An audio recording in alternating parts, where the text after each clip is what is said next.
Today we'll be making chicken paprikash or chicken paprika. So the first thing you're going to want to do is usually want to use a chicken thigh with skin and bone because it gets skin nice and crispy, but I don't want to deal with skin and I don't want it to debone anything. So I'm using chicken thighs, boneless, skinless, so sue me. And for my sous chef today is William, and he will be touching the chicken. He'll be playing the part of touching the chicken. So you're gonna want to dry your chicken off and then take each piece and then salt and pepper, and then you're gonna want to rub that in. Gonna rub that in for me. Yeah, and we're gonna do that to each side. Do we flip it? Yep. You kind of want to dry your chicken off as much as possible so the spices stick better. There, and just kind of rub it all in, make it all good and sexy. There we go. Massage that. Yeah, get in it. And you just want to do that to each piece. So, after you've salted, peppered, and massaged all your chicken, you're gonna want to add it to a pan with some butter or olive oil. I think butter's better. And essentially kind of sear it on each side. So that's why you should have the skin on it. You just put the skin side down first, get all the good fat and all the juices to make like a nice roux out of it. But again, I don't want to touch gross chicken, so we are going with boneless, skinless. So yeah, add it to your pan, cook on each side. You're gonna have to do it in batches. Cook it until it's nicely browned on the outside. Even if it's a little bit raw still on the inside, that's okay, because we'll be putting it into like a big pot later and it'll cook enough, so don't worry if it looks a little undercooked. But you're gonna want to cook your chicken first, but after that we're gonna go with the onions, the garlic, the spices, but you'll see. Stay tuned. Now we're putting the chicken down. You stupid chicken, you can't do anything right. All right, that works. See how he is not overcrowding the pan. Gonna let it cook. I think it's on halfway up. We could probably turn it up a little bit higher. But so why is chicken paprikash so delicious and so good for bodybuilding? Oh, yeah. I do a lot of chicken and rice, and I started putting this and the mixture in with my chicken and rice, and it's been really good for kind of flavor and variety because, you know, that gets bland. Like, Chicken does get bland. yeah. And sad. Especially when there's no sauce. And the sauce here is kind of sweet and spicy. That's a good way to describe it. Mixes with jasmine or brown rice really well. There'll be multiple kinds of paprika, so stay tuned. Back to the chicken. So while that's cooking, you're going to want to chop up, dice finely, 2 onions.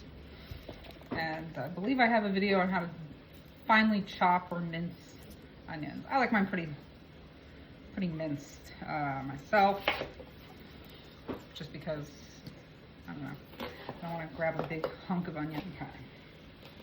Okay.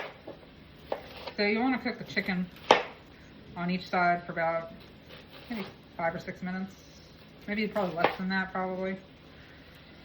I feel like my... Do you want me to flip them? Are they brown? Yeah, just flip them if they're like brown and crispy. I feel like because my husband overcooks his chicken, I don't know how long to cook chicken anymore. The slander. That's pretty bad. Look how beautiful that looks. Hear that sizzle. Gotta make them hear the sizzle. So even if it's a little raw inside, and you can kind of see some of those. There you go. Yeah. It'll still cook later on, so it's okay. You don't want to overcook it. So add it to your done pile. Do them in batches. And see all that good stuff in the pan? We're going to cook the onions in that next. After you take the last piece of chicken out, you add your onions. Should be like, I don't know, 4 cups. Okay.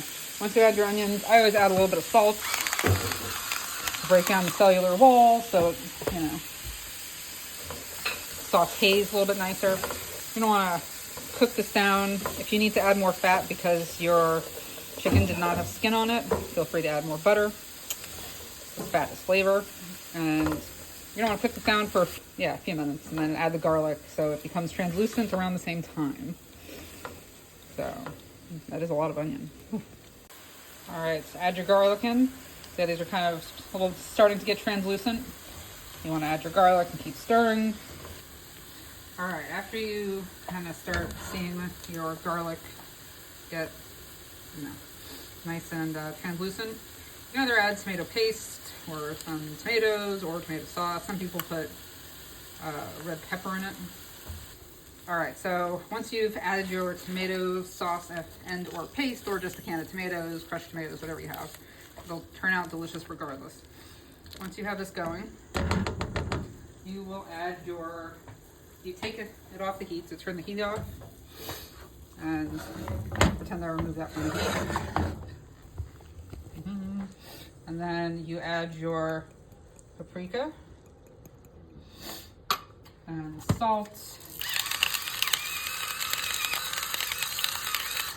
And a little bit of pepper, or a lot of pepper. If you're a man, most men like pepper for some reason. You want to add a quarter of a cup of sweet paprika and a tablespoon of regular smoked paprika. To find sweet paprika, I actually found mine at TJ Maxx or Marshall's in the food section, because I've only seen just regular paprika in the store. It makes the difference, let me tell you. Makes the difference. Well, so some people add a little bit of flour to it, kind of make like a roux, which is what we're gonna do. I'm just gonna add a little bit. Try not to add too much, but some people add up to 3 tablespoons. Okay, will you grab the chicken broth, William? Can you tell those of us that are uninitiated what a roux is? Oh, roux is, this is like a two, which is like with tomatoes. Normally a roux is like milk and flour, and you kind of mix them together to get not like a paste-ish. I think there's something else in it too. What did you need? Chicken broth. Yes. But this one is kind of with tomatoes. So you're just trying to incorporate the flour to make a smooth dish and thicken the sauce a little bit. So you want to add the chicken broth to it. Yeah, let me stir her in. And then, so you're gonna want to add your chicken back into this. So if you add too much chicken broth and then you try to add your chicken, it might overflow. So once your chicken is added, you want to make sure there's enough sauce to cover it. I added a little more of the chicken broth and a little more tomato and spices just to kind of make sure it covers, because we added so much chicken. You turn the heat back on, and if it looks a little thin, it should thicken up, but I'm going to add a little bit more flour, just a tiny bit. And then you're going to cover this and let it sit for about 45 minutes to an hour. I think we used about 3 or 4 pounds of chicken, so turn the heat down to low, and then make sure you put all your ingredients in. We have everything but the cream, so this is good. So at this point, we will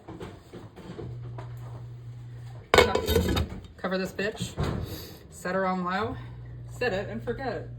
Leave it for about 45 minutes, and we'll be back. All right, it's been 45 minutes. Look how delicious that looks, right? Your chicken should be fully cooked and nice and tender. You can kind of look in there and make sure it's cooked. So you want to take all your chicken out that has been cooking and set it aside. And then after that, you add a cup of sour cream, and then a quarter of a cup of heavy cream. Yeah, a cup of sour cream, quarter cup of heavy cream. And that should make your sauce, and it'll be delicious, and you can put on rice. Add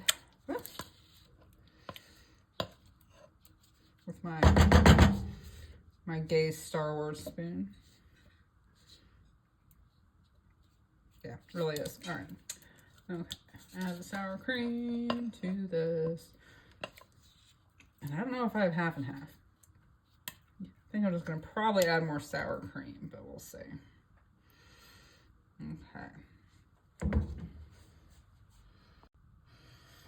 All right, so here's sour cream, and then I'm gonna mix this in first just to see, because I added more sour cream than I should have, because let's face it, I could eat this with a spoon, and I would too, shamelessly. Yeah, I think I'm not gonna add, because I think I added like a cup and a half of sour cream, because it's like butter, a big stick of butter. Look how nice that sauce is.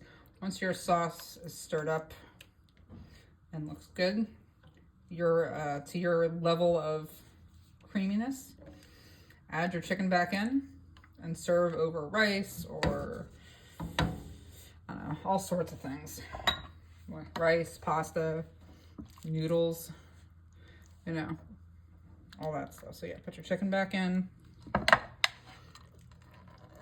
And the chicken that I didn't cook in there originally, probably just, I don't know. But anyways, okay. So yeah, stir that up a little bit, and look how good that is.